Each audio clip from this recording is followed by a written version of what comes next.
Hey guys, and welcome back to Trials and Tribulations. In the last part, the judge asked what in the world this meant, and last time it meant the end of the video. But now it means the beginning of this video. So, yeah.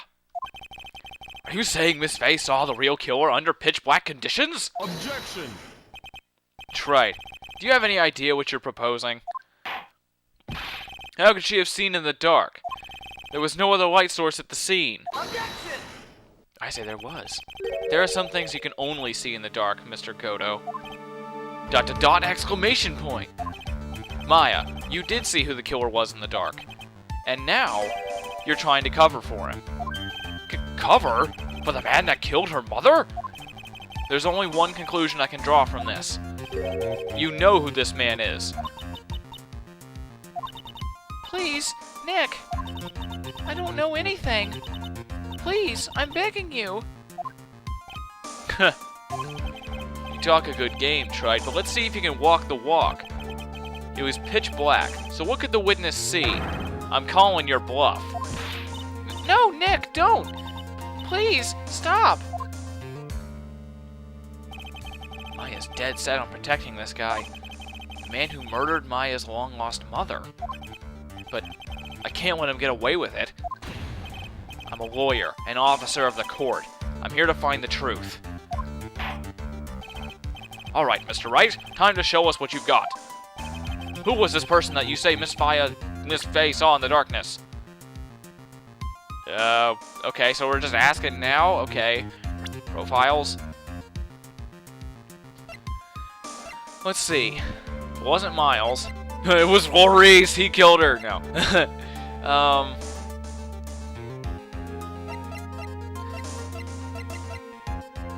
I don't think there's anybody else it could possibly be. Take that! Because it was pitch black, Miss Faye was able to recognize the killer easily. I'm sure the court would like to see for itself how this is possible, yes? What? But how do you propose to show us something like that? It's easy. We just need to recreate the conditions of that night. Conditions? Your Honor, the defense officially requests that all the lights in this courtroom be turned off.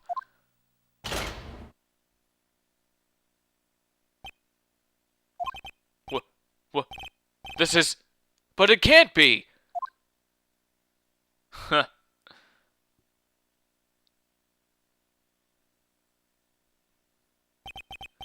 That was a nice bit of deduction. Tried.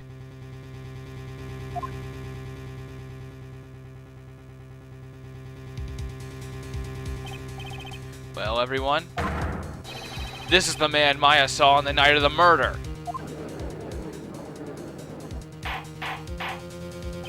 Order! Order! Order! Prosecutor Godo, what is the meaning of this? The meaning of this is coffee. God. Surely you must be shocked to hear yourself accused of such a thing. Why aren't you denying it? Your Honor, you're asking the wrong person. What do you mean by that? If you got a question, ask the witness. That's one of my rules. What if you're not in a courtroom? Never mind. It's like, what? Never mind. Stop it. Well, God, I'm sorry. I can't shut my brain off sometimes. Anyway. Well, Maya, how about it? What you saw that night? Was it three was it three glowing red lights? Well, witness, answer the question. You're wrong. I never saw that. Maya? I thought the person that stabbed my mother was a man, for a totally different reason. What? Witness! Mr. Wright, what the? Stop your chattering, Your Honor. Chattering? If it's worth asking, ask the witness. That's one of my rules. Shut up with your fricking rules. I want to see your rule book so I can laugh at it, because it'll be stupid and funny. All right. Well then, let's continue with the testimony. Please tell us how you knew the killer was a man. Yes. Your Honor. I didn't realize it until after I woke up, but witness testimony, the killer? That doesn't make any sense. when I came to, I was just lying there on the training hall floor. By the time I got back to the garden, the place had totally changed. The torches were lit, and the body was gone. And all of the snow around the stone lantern had been carefully cleaned up, too. Since the person did all that work alone, I just assumed it was a man. Yeah, sure. So it was after the crime took place that the witness came to think the killer was a man. Yes, that's right. I'm sorry, Your Honor, No need to apologize. It's as Mr. Godo said. You're utterly exhausted. It's only natural that you would be a little confused. Also, if you consider the situation you described, it doesn't seem too much of a stretch to assume the criminal was a man. Smack. Mr. Wright, proceed with your cross-examination. Yeah, whatever. When I came to, I was just lying there on the training hall floor. Why? Tell me. Was it cold? I'll bet it was cold. God. When you lost, so you lost consciousness when you were there in the garden. Is that right? Yes, I think it happened when the victim was stabbed. When the V victim, anyway. So then the person that carried you into the inner temple? It could only have been the killer. ... That's what I think too. So the killer carried Maya into the inner temple. Yes. By the time I got back to the garden, the place had totally changed. Let's just, just ask about everything. Let's just be safe, huh? Naturally, the killer must have done it, right? Yes, I think so. But why would the killer tamper with the crime scene like that? There must have been something that the killer desperately wanted to hide.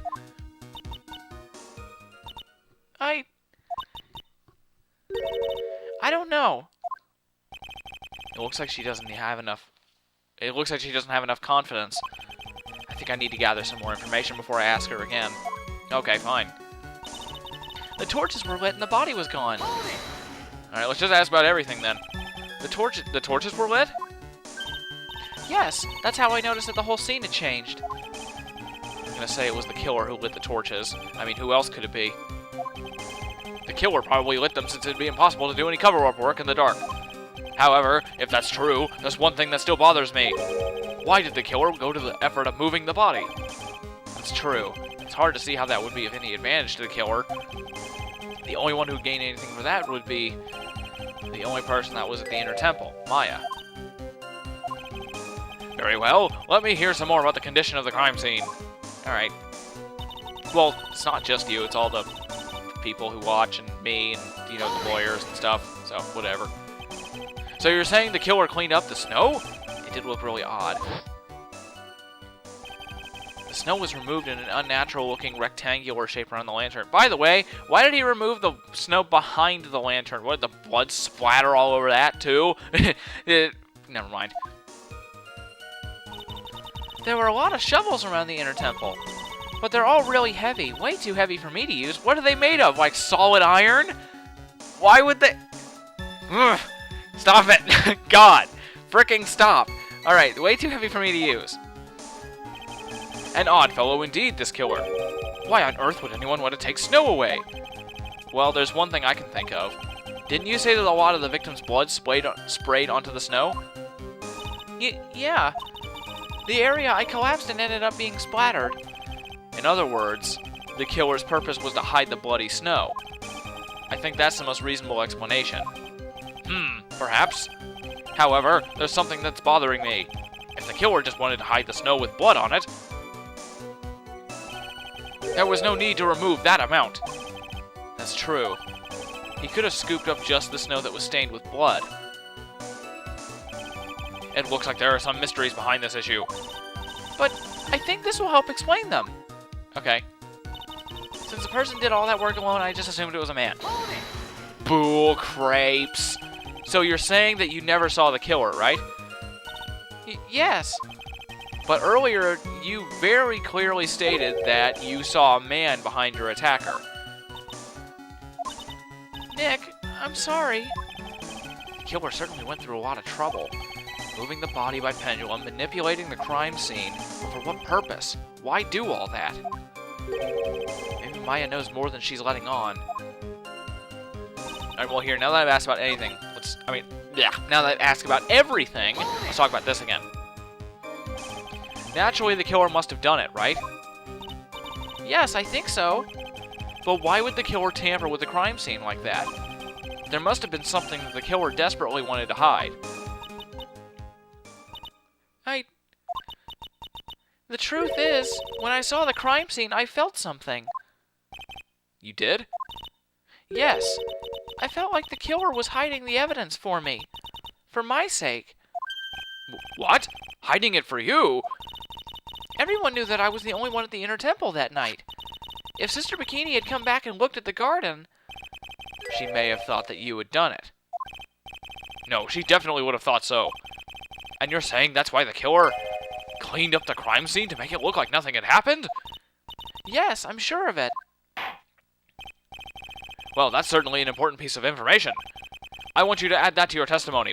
Can you not deduce that from simple logical deduction and reasoning? Anyway, yes, Your Honor. Or, not exactly whatever. Anyway, now this is my sake that the killer cleaned up the body and the crime scene, the evidence of what had happened. Okay, let's ask about it. They did it for your sake? Well, if the body and the blood hadn't been removed, I would have immediately been the prime suspect, right? Yes, I suppose that's true. Yeah, and if that had happened, the body would have caused some other problems, too. If a real identity had come out right then, it would have been terrible.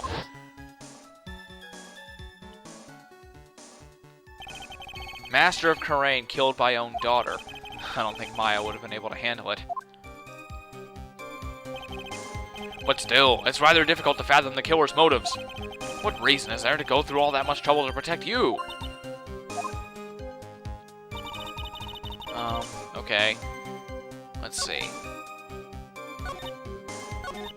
Well, you know, he cleaned up all that stuff, but he missed the lantern. It's still covered in blood. So it's pretty obvious that it was Godo because, you know, he can't see red. And that's also why he gathered up so much snow. The body of Elise Donut was carried all the way to Hazakura Temple's courtyard.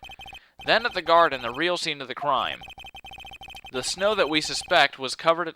The snow that we suspect was covered in blood was scooped up and removed. It's reasonable to believe all... It's reasonable to believe all this was done in an attempt to hide the true crime scene. However, there's still one matter that seems somewhat odd. Oh? And what would that be? You must have figured it out by now, Mr. Godo. It's the message written in blood on the lantern. It was written very clearly on the white stone lantern. Maya. If the killer was so motivated to protect Maya from suspicion, then why didn't he wipe the writing off the lantern? That's a lot of W's. Ah, you're right. I love the judge. Smack, smack, smack. Order. Stop saying order. I'm getting sick and tired of that, though. But, Mr. Wright, isn't it a fact that the killer was trying to cover up the crime scene? Indeed, but it doesn't make sense to move the body and remove the bloody snow, but then not wipe off the most incriminating thing of all, the bloody writing. Objection! But if that's the case, do you have an explanation for the killer's mysterious behavior? Why would this killer move the body and remove all that snow, but then leave the bloody writing on the lantern? I don't know what the killer's plan was, but it's a fact that the killer left the writing on the lantern. There must be a reason for it. Well then, Mr. Wright, let's hear your opinion. Why did the killer leave the message written in blood on the lantern? The killer wrote it in the crime on my eye. The killer didn't notice it. It's obvious. Prosecutor Godo, earlier in this trial, you gave me some good advice. Once you eliminate the impossible, whatever remains must be the truth. Maybe you're not as dumb as I thought. The real killer wanted to disguise the fact that a crime occurred there. If that's the case, they wouldn't have left the bloody writing on the stone lantern on purpose. Therefore, it must mean that they didn't notice it. But that doesn't make any sense. The torches were all lit and everything. There's no way any normal person would miss something as glaring as that. You're right. There is no way any normal person would. What? What are you trying to say, Mr. Wright? There's only one person involved in this incident who could have missed seeing the bloody writing altogether. And who would that be? Who is the person that could have failed to notice the bloody writing? Godo. We're establishing this. We've established it a lot.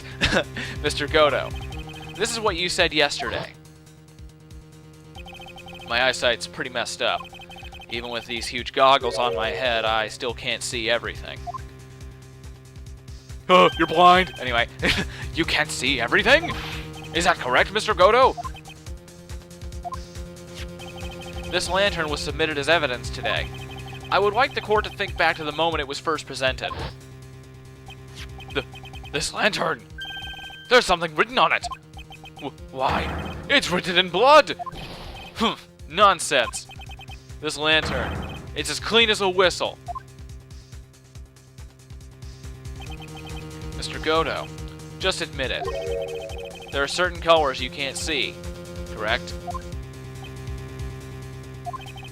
You can't see red on a white background, can you? That's right. We went through this once before. During the poisoning case at Trebien, or Trespine.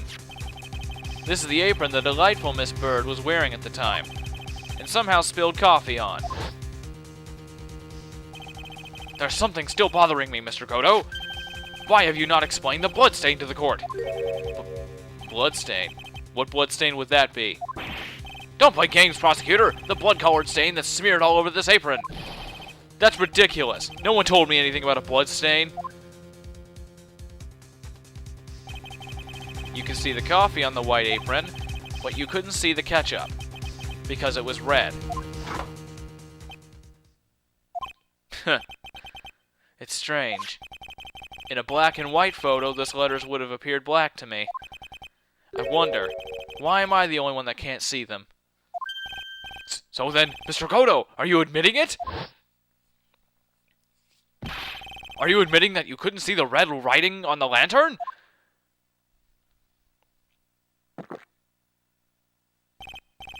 Hey, Gramps. Didn't you know? That's the reason why I don't drink red tea.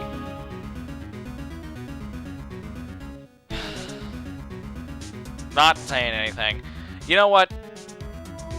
Cliffhanger, whatever.